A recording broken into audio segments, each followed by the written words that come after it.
तो चलिए अब अपन जान लेते हैं कि एफएसएसएआई द्वारा 2011 से लेकर आज तक कितने विनियम जारी किए गए, कौन-कौन से साल में कौन-कौन सी बातों को लेकर इन्होंने अपने रेगुलेशंस जारी किए। तो food safety and standard act 2006 की धारा 92 के तहत इसको ये पावर दी गई है कि एफएसएसएआई इस अधिनियम के अधीन विभिन्न उपबंधों को लागू करने के लिए रेगुलेशंस यानी विनियम बना सकती है। तो 2011 में ही इस अथॉरिटी ने 6 अलग-अलग रेगुलेशन जारी किए थे। इन 6 में से 5 तो वर्तमान में भी लागू हैं, लेकिन एक रेगुलेशन को बाद में इसने 2 अलग-अलग रेगुलेशन में, जो कि फूड पैकेजिंग और लेबलिंग का था, तो पैकेजिंग का एक अलग रेगुलेशन 2018 में ला दिया और लेबलिंग और डिस्प्ले का अलग 2020 में ला दिया, जो कि पहले 2011 में एक ही रेगुलेशन के रूप में था। तो 2011 में कितने रेगुलेशन जारी किए गए? 6, लेकिन वर्तमान में कितने हैं? 5 लागू हैं। इसके अलावा फिर 2016, 2017, 2018, 2019, 2020 और 2022 लगातार ये रेगुलेशन जारी करता आ रहा है। तो सबसे महत्वपूर्ण इन्होंने अपना रेगुलेशन जारी किया था 2011 में, वो है food safety and standard licensing and registration of food business operator regulation 2011। मतलब फूड बिजनेस ऑपरेटर की लाइसेंसिंग और रजिस्ट्रेशन से संबंधित रेगुलेशन इन्होंने 2011 में जारी किए। इसमें 4 अलग-अलग अनुसूचियां हैं, जिसमें चौथी अनुसूची काफी महत्वपूर्ण है। अगला है food safety and standard, food product standard and food additives, मतलब खाद्य योजक के बारे में 2011। तो food additive and food product standard regulation 2011। इसके अलावा food safety standard prohibition and registration of sales, prohibition and registration of sales 2011। अगला है एक है food safety and standard contaminants, toxins and residues, contaminants, toxins and residues regulation 2011। अगला है food safety and standard laboratory and sampling analysis 2011। तो 2011 में इतने ही आए। सबसे पहले तो लाइसेंसिंग और रजिस्ट्रेशन, दूसरा फूड एडिटिव के बारे में, फूड कंटेमिनेंट्स के बारे में, prohibition and registration of sales के बारे में, लेबोरेटरी एंड सैम्पलिंग के बारे में। तो ये 5 अभी वर्तमान में लागू है। लाइसेंसिंग और registration 2011, food additive 2011, food contaminants और toxins 2011, laboratory and sampling 2011, prohibition of registration and sales, मतलब ये रजिस्ट्रेशन वाला ही एक और है। अगला है 2016। तो 2016 में सिर्फ एक आया है, उसका नाम है food safety and standard health supplement, nutraceuticals, food for special diet, functional food and novel food.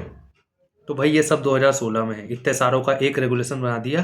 Functional food का, फंक्शनल फूड हमारे सिलेबस में भी है। कार्यात्मक फूड कौन सी यूनिट में है भाई? कार्यात्मक फूड।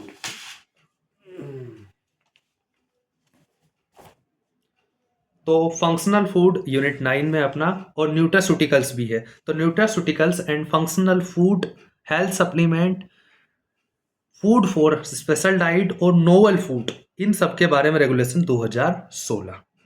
क्योंकि देखो सबसे ज़्यादा अपने को हेल्थ सप्लीमेंट और स्पेशल डाइट की ज़रूरत कब होती है? जब अपनी उम्र 16 से 18 के बीच में होती है। तो 16 से शुरू हुई उम्र, तो 16 में ही अपन ने ला दिया health supplement, nutraceuticals, functional food.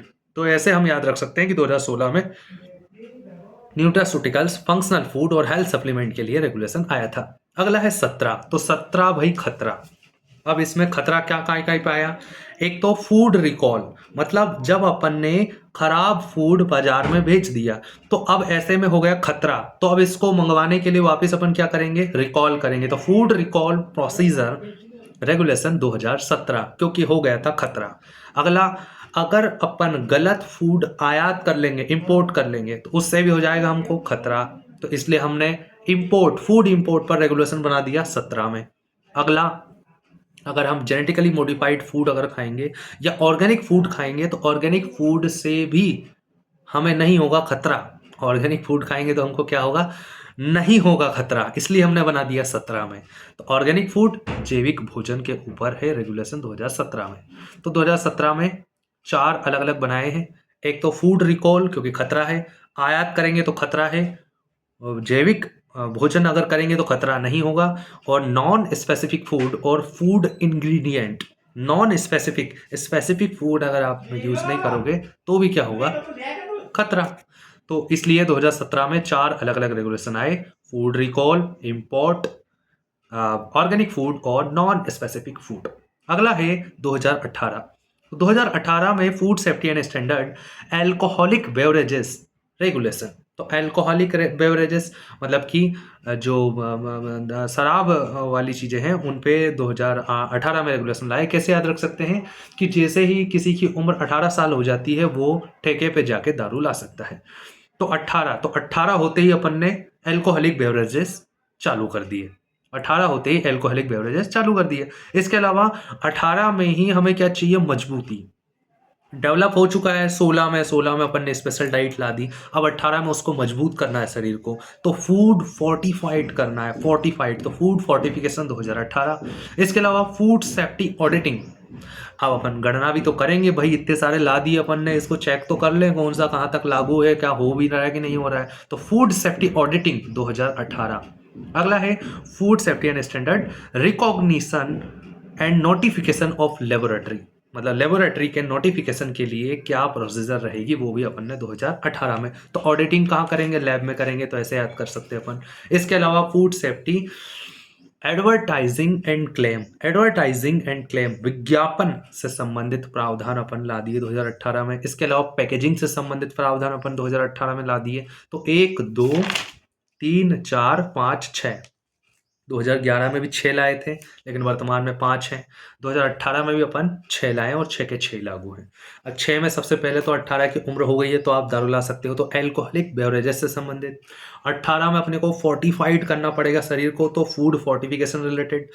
और 18 में ही अपन अब क्या करेंगे, ऑडिटिंग करेंगे भाई, कि अपन ने इतने सारे डाल दिए, अब अपन कैसे ऑडिटिंग करेंगे, और ऑडिटिंग हम लैब में बैठ के करेंगे। तो नोटिफिकेशन ऑफ लेबोरेटरी और फूड सेफ्टी ऑडिटिंग 2018। इसके अलावा एडवर्टाइजिंग, एडवर्टाइजिंग, और एडवर्टाइजिंग कैसे करेंगे अपन, अच्छी अच्छी पैकेजिंग करके। तो पैकेजिंग के लिए भी रेगुलेशन 2018 और एडवर्टाइजिंग के लिए भी रेगुलेशन 2018 में ही आया। अगला है 2019 में आया था अपना food safety and standard recovery distribution of surplus food. मतलब कि distribution of surplus food, surplus food का डिस्ट्रीब्यूशन कैसे करेंगे उसके लिए 2019 में, क्योंकि 19 के बाद आने वाला था 20 में कोरोना, और कोरोना में हमको क्या है, भोजन बांटना था। तो अपन ने पहले ही अंतर्यामी अपना फूड सेफ्टी अथॉरिटी इसने 2019 में बना दिया कि कैसे हम रिकवरी करेंगे और कैसे हम डिस्ट्रीब्यूशन करेंगे सरप्लस फूड का, 2019 में रेगुलेशन बना दिया। अगला 2020, 2020 में आए हैं 3 अलग अलग रेगुलेशन। एक है safe food and balance diet for children in school. भाई अपन ने वो तो बना दिया 2016 में, तो हेल्थ सप्लीमेंट ये वो, लेकिन अपन ने बच्चों के हिसाब से अलग से नहीं बनाया ना। तो बच्चों के हिसाब से अपन ने बनाया 2020 में। तो children in school health supplement या बैलेंस डाइट और safe food for children in school 2020। इसी के तहत वो है कि अपन 50 मीटर के दायरे में वो क्या नहीं रखेंगे, जंक फूड वाली दुकानें नहीं रखेंगे, ऐसा है ना।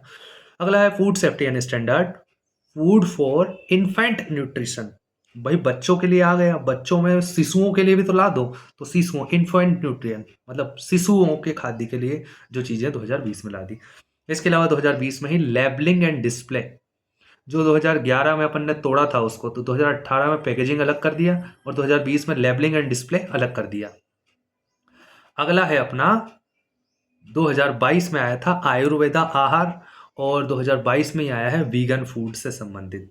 तो वही 2011 में वर्तमान में 5 लागू हैं। कौन कौन से, licensing and registration of FBO, food product standard and food additives, तो फूड एडिटिव्स। अगला है prohibition and restriction of sales. अगला है कंटेनमेंट्स टॉक्सिन्स एंड रेसिड्यूअस।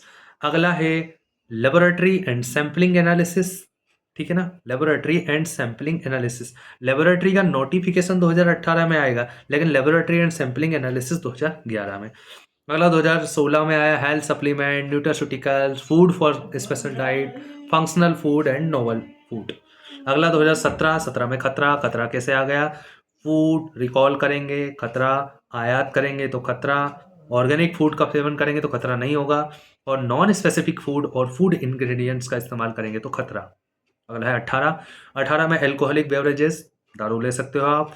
2018 में ही अपन फूड फोर्टिफाइड करेंगे, 2018 में ही अपन फूड सेफ्टी ऑडिटिंग करेंगे। ऑडिटिंग कहाँ करेंगे? नोटिफाइड करके, लेबोरेटरी का नोटिफिकेशन करके।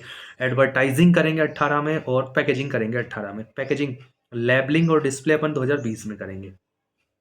2019 में रिकवरी डिस्ट्रीब्यूशन ऑफ, तो 19 में अपन ने पहले ही बना दिया डिस्ट्रीब्यूशन कैसे करेंगे। अगला है 2020, तो safe food and balance diet for children 2020, और इन्फेंट न्यूट्रिएंट 2020, और लेबलिंग एंड डिस्प्ले 2020। आयुर्वेदा आहार 2022, और वीगन फूड 2022।